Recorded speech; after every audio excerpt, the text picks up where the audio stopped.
Hola, cage fighting connoisseurs. This is Kid Native BloodyElbow.com, joined once again by that effing idiot, Zane Simon. Zane, we are idiots because we watched this show. We were probably the only people in the country that bothered. Maybe not quite that bad, but from the tweets we got back when we asked people to show us the bars, the crowds at the bars they were watching it at, there were some That was pretty empty ass, depressing. there were some empty ass Hooters out there in America tonight. Anyway, we're here to give you the sixth round, and no, it's not the actual sixth round because no MMA fight has a sixth round, but this is a post-fight commentary and analysis show on UFC 177. I'm not expecting anybody to be angry or irate that they didn't get the sixth round of this fight because I don't think anybody was, it was TJ Dillashaw against Joe Soto for the UFC Bantamweight Championship. It was supposed to be TJ Dillashaw rematching Hanan Barao, the man he took the title from, but Hanan Barao passed out in the bathtub yesterday, and it wasn't a Jim Morrison-style drunken heart attack rock star thing. It was some kind of weight-cutting fiasco. Fights off. Bath salts, bro. Bath Bath salts. salts. That's right. That's our demo. Don't joke about it. Our audience, they eat faces out there. So, I mean, there's three dudes watching this right now, so there's three shut-ins even more pathetic than you and I, Zane. So, but let's talk about the card. Title fight, Joe Soto, competitive for like Yeah, 4.5 rounds. First round, he looked quite good, landed some big shots. he did all. I mean, he did all right. He made it look like a closer fight than it was. I mean, I I was watching it and people were like, "Oh, it's so close," and I was watching. I was like, "He's getting hit with 6 shots for every one he lands." I mean, it's not that close. But the thing was, is that early on in the fight, he had just as many big moments as as Dillashaw, rather. He was landing Yep. just as many popping shots that snapped the I think head back. more in the highlights of the first round, at least, he dominated. Well, the highlights, yeah, but I mean, I wouldn't be surprised if the UFC highlight factory was making sure to show Soto being competitive in that A first round. thumb on the scale, that is an ugly allegation, Zane. An I ugly. mean, it was a good fight, and he put up a good Yeah, fight, he did. He but really did acquit himself well, the former Bellator bantamweight champion who was dethroned by Joe Warren yeah, these many years ago. Nothing to be ashamed of in this performance. He made it into the fifth round. Then he just got worn down. He didn't train for a 5 round fight. Didn't train for TJ Dillashaw. I felt like it took TJ a while to figure out Soto, and I yeah. thought I thought Rogan's comparison of Dillashaw to the Diaz brothers fighting style wasn't terrible. I mean, it was a Wasn't volume terrible, but approach he looked a lot like Dominic Cruz in this fight. with more pop. With more pop because he's got more pop. I mean, Dominic Cruz's lack of pop had not much to do with like Dominic Cruz's style, just I who don't he know. He was. throws so off balance so Yeah, consistently it that could be he's that. I mean, Dillashaw's footwork is significantly better than Cruz's. yeah. But I mean, he's talked about how he spent time emulating Cruz for Faber. And you can really see, like, in what was probably much closer to like a training room TJ Dillashaw in this fight, how much that emulation has rubbed off on him. Yeah, that's an interesting point, and it does make one curious to see. And I'm no Dominic Cruz fan, but I am sort of intrigued at the idea of a TJ Dillashaw Dominic Cruz fight. Cruz, of course, was the former UFC bantamweight champion and WEC bantamweight champion who had to give away the belt after a series. What was he destroyed his ACL or some other knee ligament, and then had Oh, to have I can't multiple remember. surgeries. Bad knees. Bad knees, multiple knee surgeries. Was supposed to fight Uriah Faber again after coaching Ultimate Fighter and didn't. Anyway, rest of the card, real quickly, because we're just going to run through this thing. Yeah. Nobody wanted to watch this. But first up, Chris Wade against Ken Carrizosa, lightweights. I was very impressed with Chris Wade. Nice hip toss takedown and a really nifty. It was a guillotine choke, but it almost looked like an inverted arm triangle based on the way that Carrizosa's arm was trapped up. Yeah, it wasn't quite a guillotine, but it was great to see from him. He's been a grinder regionally, so to see him really come out aggressive and just stomp somebody was a really nice turning point to see for him. Really Yep. gives you some hope that he could kind of continue that and be a decent fighter because he's got a good background, comes from a good camp, was a wrestler, kickboxer, has all the right like skill set mesh to be a good fighter. So How old is this dude? congratulations. I want to say like 26, I 27. see. So he's peaking, but not. It's not like he's one of these 30-year-old UFC debutants we so Yeah, often get. I mean, And he's in the right range. yeah, and so then the second fight was, and that was a 1 minute and 12 seconds into the first round when Chris Wade Yeah. got the technical submission, meaning he choked Kane Carrizosa unconscious, which Yep. is always a little alarming to see, but apparently he recovered just fine. And then the heavyweights, Anthony Hamilton defeated Ruan Potts by TKO in the second round, punches to the body very late in the second round. Not really any fun, particularly for me. I mean, Bad fight, yeah, bad finish, and I've got to cop to the fact that I really hope that Potts could be like even a slightly interesting heavyweight. I was willing to give him a pass against Soa Palele, but this was a pathetic fight, and he doesn't look like he can compete in any kind of UFC heavyweight contest. no, not unless it's a butt scooting contest, in which case Yeah. he might win. He and Fabricio Verdum perhaps could have some sort of come to my guard, bro contest, but of course Fabricio Verdum would win that handily. So, Yeah. yeah, just piss poor stuff. And then middleweights Derek Brunson and Lorenz Larkin finished up the Fox Sports 1 preliminary card. I will be very interested to see the ratings. Brunson dominated it all the way through. Larkin tried, just couldn't get off. Brunson shut him down. I don't know. Lorenz Larkin, man, there's a guy, totally frustrating fighter. Once again, can't stop a wrestler's attack. Yeah, I mean, you saw him come out like he, had worked on early. He came out super aggressive, was really slinging, doing what he should, but his defense still hasn't improved, so he kept getting caught and taken down. And then after that, he wasn't willing to trust himself to be aggressive, so he just took his foot off the gas and went back to his pot shotting one off, which still lost him because or got had him losing rounds because he couldn't he couldn't generate any offense, and then he went back to the aggression, got taken down. It's basically just an encapsulation of Lorenz Larkin's failed prospect status in one fight. Pretty much. And Derek Brunson, nothing really to complain about the performance. He cruised to a unanimous decision, won all three rounds and all three cards, but nothing really to write home about either. I'm not, Yeah, I doubt that fight sold any pay-per-views. no. And then we've got that brings us to the five-fight pay-per-view card. Yancy Medeiros choked out Damon Jackson, another choke unconscious. This was a very unusual choke, a reverse bulldog choke. He was going for a guillotine. Damon Jackson spun, tried to spin out. All he did was manage to isolate his neck even better for the choke, and it was pretty brutal and vicious. And he was convulsing after the Yeah, choke. I mean, this is one of those fights where I really hope Jackson could kind of pull something out, make a miracle happen, because you could see early on that he had like the right style in to get through Medeiros. Like he got in on him, he was forcing scrambles, forcing Medeiros to work. But the thing is, Medeiros is a huge lightweight, former middleweight, dude's a giant. And Damon Jackson's a featherweight coming in for a lightweight bout on short notice, and he obviously didn't have a camp, and Medeiros just ended up hulking him for a while until Jackson got desperate enough to do something stupid and got choked out. Yeah, Jackson came in as a substitute for Justin Edwards. So another fight that doesn't really tell you anything, and one of two fights on the card where one of the fighters didn't even have a Wikipedia page, and this was on the pay-per-view card. This was just where are we now, UFC, and that brings us to the second lightweight fight on the pay-per-view card. Carlos Diego Ferreira knocked out Ramsey Nijem. Ferreira came into this without a Wikipedia page. He certainly got my attention. Was this his second UFC win? Yeah, second Yeah. UFC win. Dude is a quality, legit prospect, former Legacy FC champ.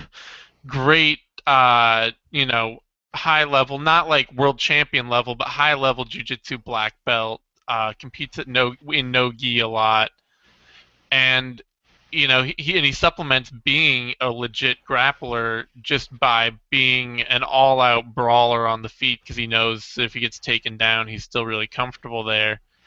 And man, this is such a disappointment from Ramsey Nijem again. He showed that he's getting more technical and more polished, but he also showed that the moment he gets cracked, that just all goes out the window. Yeah, and then once he gets cracked, then his impulse is to charge in, chin up, hands down, and just take a beating. Yeah, I And mean, it just like it shows you that no matter how technical he gets, he's probably capped his ceiling because it's gonna be. I can't imagine how you train that impulse out. I mean, he's got some deeply, deeply ingrained bad habits. He's only 26, so you might still see a couple years of improvement, possibly. But I just don't see him going anywhere at this point in the UFC. He's this is what his fourth fourth UFC loss, 5 UFC wins. I mean, he'll probably hang around for a while longer, but I don't see him going but anywhere. all of his UFC losses have been by stoppage, and he got dropped 3 times in this fight, Yeah, and it it's was just ugly. yeah, it's ugly. It just like I say, it shows that even if he becomes a more technical, more proficient fighter, the moment somebody hurts him, he's just gonna. It's like Abel Trujillo. Abel Trujillo is the same kind of thing, where it's like, but he's just got more natural athletic talent. Trujillo Yeah, does. Trujillo hits a lot harder, and he's got a better chin. Yeah. And Ferreira finished Nigem in the second round, minute 53. I forgot to give the time on Medeiros choking out Jackson. That was in the second round, minute 54. And then the women's bantamweight fight, Betcha Correa destroyed one of the four horsemen, Shayna Baszler, TKO second round, 156. So you had fights in at 153, 154, and 156 back to back to back, of Yeah. no interest whatsoever except to complete dorks. So this is what, the third of the Second four four horsemen? horsewomen. I Second would four. spot her Marina Shaffer because it's pretty clear that she tools Marina Shaffer too, and Marina Shaffer may not be getting into the UFC anytime soon. Yeah, it's true. I would spot Kohei Marina Shaffer. I think if I were the UFC, I would pressure Ronda Rousey to add another horsewoman that's in the UFC just to book that fight, just to build up Correa, because they might not sign Gina Carano, they might not sign Chris Cyborg. Holly Holm could lose a fight, and then they need somebody to fight Ronda Rousey. And Yeah, I uh, mean Kohei is not. She's not the most legit title challenger in the world, but there are no no, legit title challengers at women's bantamweight right now. So no, and the only ones with any sizzle are Holly Holm, the former boxing champ who just signed with the UFC, Gina Carano, the former Strikeforce champ, Chris Cyborg, the former Strikeforce champ. Those latter two have not signed with the UFC and may never.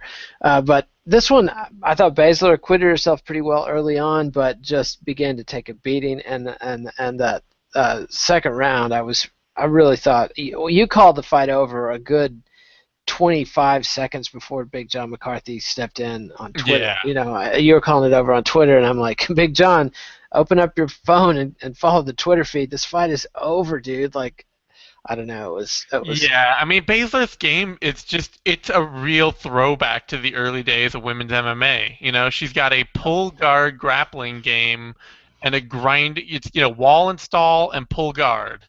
And she doesn't have a striking game. She doesn't have a takedown game. Once she's on guard, it's all sweeps, and she has some nice setups and some nice chain transition grappling. But a decent plus athlete like Kohea, who's got some decent top control and some decent grappling of her own, can just shut her down. And once Baszler loses even one step in her striking, it's all over. And that's just what happened there. Yeah, and it was depressing. I mean, Baszler's one of the pioneers of women's MMA, and a really nice person and a fun person, and just Well, she sad to just see died of dysentery right there. That was the cattle all just drowned crossing the river. Yeah. It was just a bummer night, bummer weekend for MMA fans, and just it's nice to see Correa get a big win, but sad to see Baszler go out like that. And then Tony Ferguson and Danny Castillo. Oh my God, this was the coitus interruptus of fights. These guys could not get any rhythm going. No. Very frustrating fight. Neither guy fought terribly, but it was a lot of missed punches, a lot of bad stalls on the ground. Danny Castillo thought he won, lost the split decision. I didn't think he had any offense from the top. So He didn't have any offense from the top, but I just have no fucking clue what happened in this fight. I mean, Ferguson, I don't know if he got hurt, if he hurt a foot or a hand or something, but suddenly he decided that his best chance to win was to pull guard on a top control wrestler. it was very strange. He kept diving for legs, and Yeah. he was talking up his choke arsenal after the fight, but the closest choke attempt was by Castillo. Um, just a weird fight. I felt like it was just a fight where both guys' timing was just off. They just couldn't establish a rhythm. Yeah, I That, almost wonder if it's one of those cases of somebody training too much of the wrong thing in the gym. I mean, because I know Ferguson's had a choke game for a while and a submission game for a while that he likes to go to, but I wonder if like he's just been getting a lot of like the voice in his ear being like, man, you can go out there and just submit anyone, you can hit this choke all day, every day, and he's buy into that, or like I say, if he got injured or something and just decided, well, I'm not going to generate any offense standing, so I need to.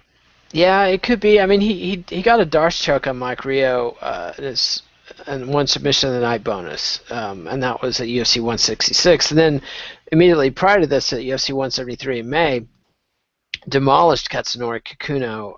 Yeah, But he that's was much almost more his intimidated strength. by Kikuno early on, and then he realized Kikuno had no head movement, and he could just Yeah, tee off on it at will, and so he really feasted on him. But Castillo had plenty of head movement. Ferguson just maybe your theory about breaking a hand or a foot is right. I don't know. It was a very strange fight, very frustrating, no fun to watch. And then, then we roll into the main event, which was okay. But the reality is, it wasn't that great a main event when it was Henan Barao, and so the Joe Soto thing just had disappointment and bitterness written all over it. It was just a real kick in the balls for the UFC and for UFC fans. It's the UFC's own fault. I mean, originally the plan for this card was to have a bantamweight title fight and a flyweight title fight. yeah. Although I Which don't really think that. nobody was excited about either of those No, fights. the So, flyweight title fight is now headlined in UFC 178. and it's probably the worst fight on UFC 178. It is Meltzer's Dave Meltzer of MMA Fighting, the Wrestler Observer, has various Google formulas where he evaluates interest in fighters and fights by searches, and he said this was the fifth most searched fight on the card. So, Yeah, I mean, that card is actually stacked under that fight, and there are a yeah. lot of fights I'm looking Had forward that to. card had the headliner it was meant to have with John Jones and Daniel Cormier, that would have been one of the best fight cards in the last 2 or 3 years. I mean, that was Yeah. it's a total throwback card. It's still a very good card, but the headliner's underwhelming compared to the rest of it. This card, though, even though it had 3 or 4 fights that were supposed to be on UFC 176, which was canceled when featherweight champ Jose Aldo got injured, that still didn't mean anything. Like, I mean, if UFC 176 hadn't been canceled, what the hell would have been on this card? I mean, UFC 176 not being canceled without Aldo Mendez was way better card on paper than this. yes, and Yeah. it's amazing. But and that said, though, I will say this, and I've been saying it all night, and I think it's especially true by the end of the fight.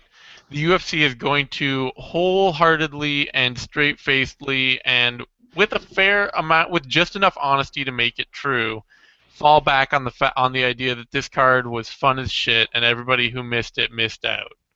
But Because nobody missed out $55 worth. and that's, I mean, at the heart of at the heart of that argument is the idea that you want to pay for quality, not just fun. Like, you want to see skill if you're watching sports. Sports are not. Skill and some intrigue and some spectacle and some significance. There was nobody. I mean, if you're going to pay $55 for a pay-per-view, you want it to be an event, man. I mean, I remember when my UFC nights were like a hassle because I would have multiple people trying to invite me to their UFC party, and I'd have to think about, I've already been to this guy's house, I can't go to that guy's house, should I host a party? And that hasn't been the case in a long time.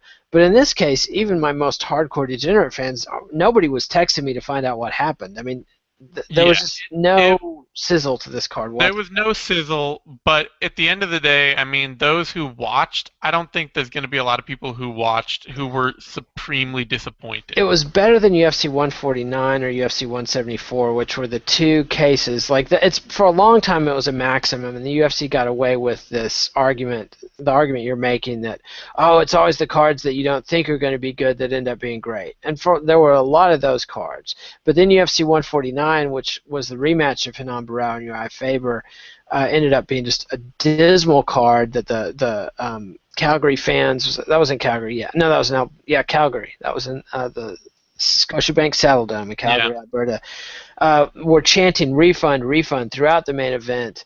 Um, and I was reading somebody commenting on one of our posts today about how he and 6 of his buddies went to that card, so excited the UFC finally comes to Calgary. And if you've ever been to Calgary, not a lot comes to Calgary, so Yeah. it's exciting. You're out in the middle of nowhere, something comes to your town. He said he had 6 buddies that had bought every pay-per-view together for like 5 years running. They all bought their tickets the day that they went on sale. They were so bummed out by the event that they haven't bought a pay-per-view together since. That Oh. occasionally some of them will go to Buffalo Wild Wings or Hooters or whatever and watch it, but that literally the card was so bad it killed their UFC club.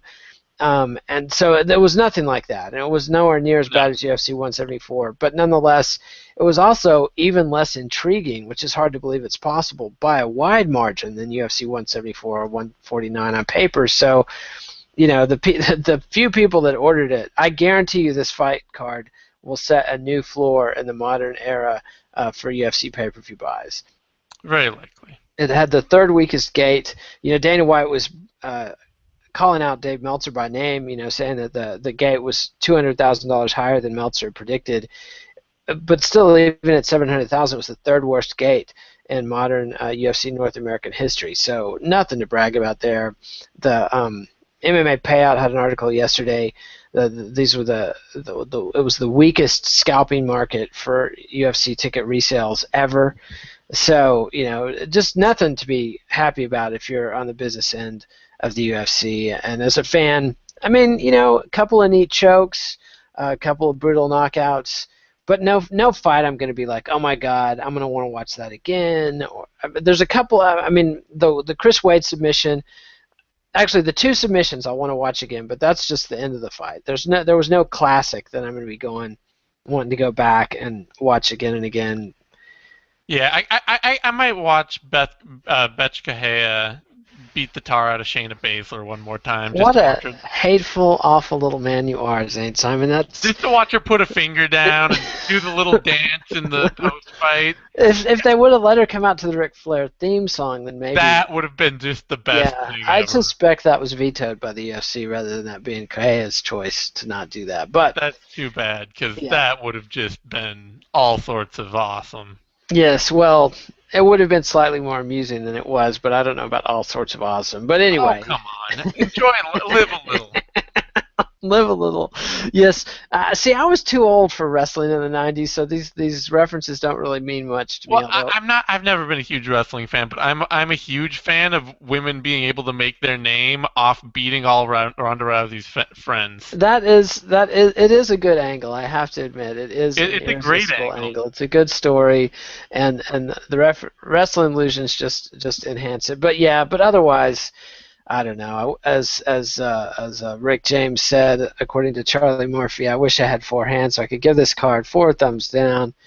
Um, but honestly, if it was a fucking Access TV card on HDNet, I would have thought it was great. Not great, but just fine. If it was a WEC card on Versus, I would have been totally happy with it. A Fox Sports 1 card, I would have no complaints. A Fox card, if this was a Fox card, I would have complained about not having more sex appeal, and I would have been mad about the Barao fiasco. And also, we haven't mentioned Henry Cejudo, in the Hall of Shame, former Olympic gold medal wrestler who had to pull out of his UFC debut Well, yesterday. apparently he's been given a ultimatum to either go to 145 or get out, or 135 or 130. get out. Yeah, because it was an unusual decision to sign him in the first place because he had missed a number of fights, like 4 fights in Well, a he's row, only had 6 pro fights. I and mean, missed the weigh-in at like 4 of them. I had to cancel a fight, at yeah. least 1, maybe 2. I missed weight in another 2. Cejudo, I can see where they'd want to take a gamble on him, particularly with their push into Mexico going so well. So And with far, at least. WWE knocking on the door, they wanted to get in before he got Yeah, locked up to something more lucrative. yeah, and so I could see where Cejudo is going to just be a lure because he's got the Olympic gold medal on his resume. He's very charismatic. He's very athletically gifted, but needs to get his shit together and probably needs to fight at bantamweight. Anyway, so That's that. Not a terrible watching experience, but it's just not worth the price of admission, in my opinion. But anyway, and I'm going to be doing a special. It won't be a bathrobe review, but I'm going to have a special guest. Luke Thomas is going to join me tomorrow morning to talk about the whole UFC 177 promotional debacle and the card itself, and we'll look back on that. And then next week we're going to have a free card on Friday, UFC Fight Night Souza versus Musasi, that is hands down a better card than this pay-per-view.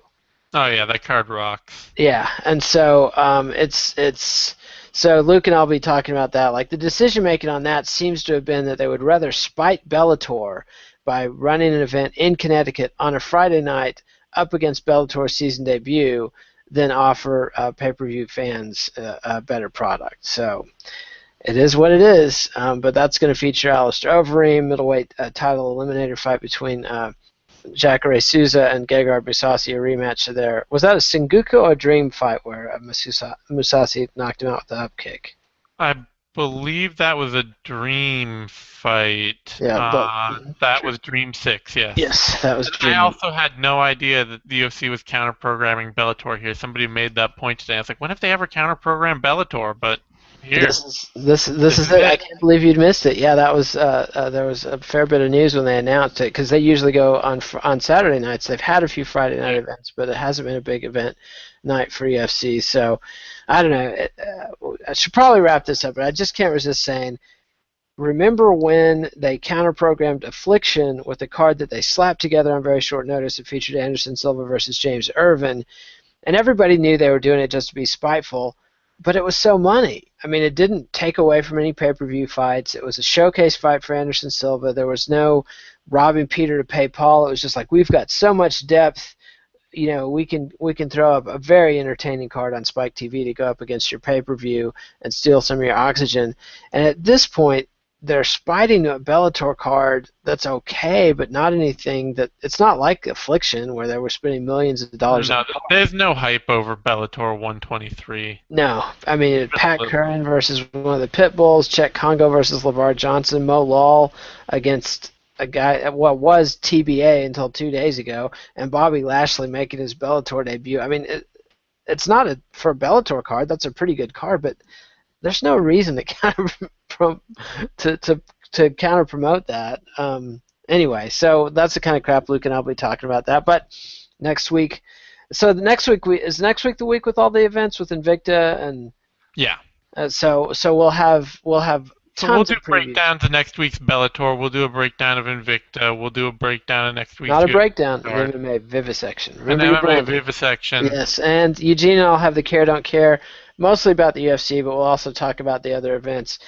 Dallas and Winston and I, and neither Zane or Connor will have the vivisection on the UFC Fight Night, as well as Zane, probably Dallas, and Victor will be coming back after a successful debut on your surprisingly successful World Series of Fighting vivisection. Yeah, I have no idea what happened there. But I'm suspecting it was a YouTube glitch, but I'll take it. It's one of our best watched programs of all time. So anyway, that's enough prattling from us. Adios, MMA aficionados. Remember, follow us on Twitter. I'm at KidNate. Zane is at Zane Simon. Are you at the Zane Simon? At the Zane Simon. At the Zane one Simon. And only. The one. There's another only guy who writes for like another SB Nation site named Zane Simon.